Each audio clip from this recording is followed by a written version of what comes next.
my name's Andrew Lane. I work in the international office at Newcastle Uni. I've been working there about 2 years now.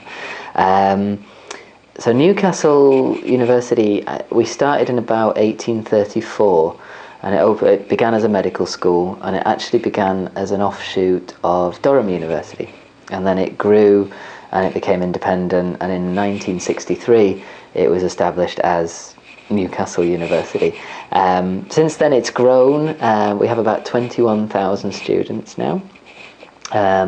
It's a campus-based university right in the city centre. So Newcastle is in the northeast of England. It's about 300,000 people live in Newcastle, so it's quite a big city for the UK, but a very compact city centre. So we have the campus. The campus leads straight onto the main pedestrian shopping street, and then everything really within the city that you need is in about 10-15 minute walk of everything else. It's very well connected as a city. We've got an international airport just 20 minutes from the campus, and you can get there on our metro system, our underground rail system. So that can take you around the city. You can get to the beach in 20 minutes, you can be at the airport in 20 minutes. And the airport obviously gives you access to Europe, and then if you want to coming back to Korea. We're about 3 hours from London by train, so it's not that far, and an hour and a half from Edinburgh by train, which is another great city to visit. So, well, the university overall is ranked 12th in the UK. We've just had the new Sunday Times 2012 guide for universities. So in the UK, we've climbed this year. Last year we were 20. This year we're 12th. So we're very happy that we're moving up the rankings, and we've also climbed in the world rankings. I think in the QS world rankings, so I think we're 127th this year, so that's an improvement again on last year. And in the Times, we're now in the global top 150 in the Times world ranking. So it depends which ranking you look at, but we are climbing, and we're in a very strong position. Quite a few of our courses are in the top 5 in the UK. Law is number 1 in the UK now, again in the Sunday Times University Guide, so that's particularly strong. Fine art is number 2. Architecture and town planning are both in the top 5. So we have a lot of programmes that are considered leading in the UK. In terms of our system, as I mentioned, we started as a medical school, and we're ranked top 4 for medicine and dentistry in the UK. So we still have a very strong medical school. The next area that was added to the university was engineering, and we have pretty much every engineering discipline. So we have marine, computer, civil, mechanical, chemical engineering. All of those areas are covered, as are the natural sciences. So we also have a big strength in marine science.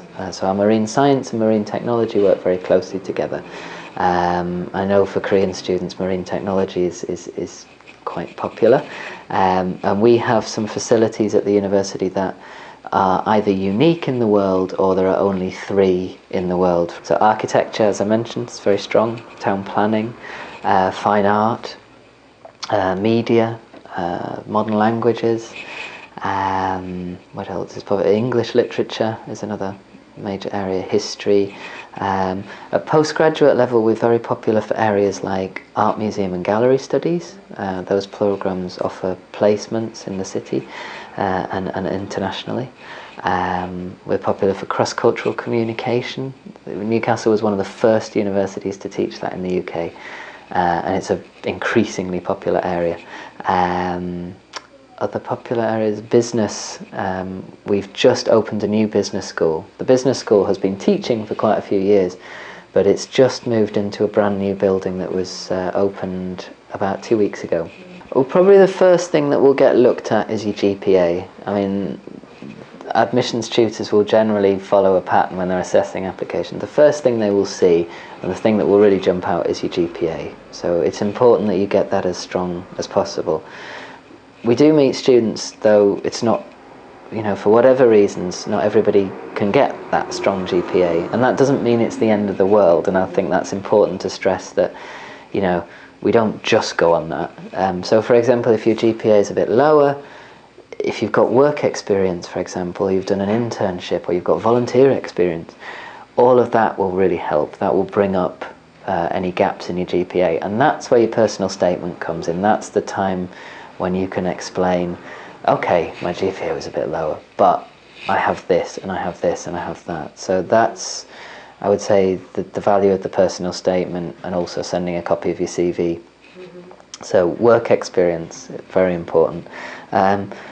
English, we don't ask for students to submit their English certificates when they apply. You can do that later, but if you have, the sooner you get that certificate, and ideally if you can submit it when you apply, if you've already met the English requirement, then you're showing straight away that you're a strong student, because, and that's especially important if your GPA is a bit lower, because if we see a low GPA and no English score, we don't know whether you will have the English capacity to meet the course. But if we see a low GPA but you've got a strong English score, then it's clear that you have strengths and that you're not going to struggle in the UK. Because that's what we're trying to look for. We're trying to look for whether you will manage the course. It's not about keeping people out. It's about making sure that you are capable of success on the programme. We don't want students to come in and fail, obviously. It's not good for us, it's not good for the student. Nobody wants that to happen. So we want to see that you're going to be okay, that you've understood the course, that you know what it's about, that you know where that it's going to take you.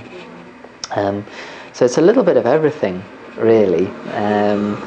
But do take the opportunity to really sell yourself and explain why you've understood the course. There's a wide range of services available. You can have one-on-one CV guidance, interview training, career development guidance. You can do a career development module, which you can do for credit. So you actually study about that. You can do, we run something called the Newcastle Work Experience Programme, which is a paid work experience with a local company. It's open to international students. It's competitive, so you do have to apply and you have to get a place. But you can do that during your studies or during a holiday period. We have a big programme called Rise Up, which is for student entrepreneurs. So if you have a business plan and you think you'd like to run your own company, we have a competition each year called the Rise Up competition, and the best business plans will win funding. So you'll win quite generous funding to actually set up and run your company. Alongside that, we help any student who wants to try and set up a business. So we have support for those students.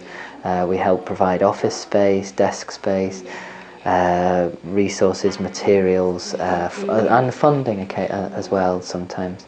So if you think that you're interested in maybe running your own company, that's something we do. We bring a lot of employers onto campus. We have big careers fairs. We have two, one in spring, one in autumn.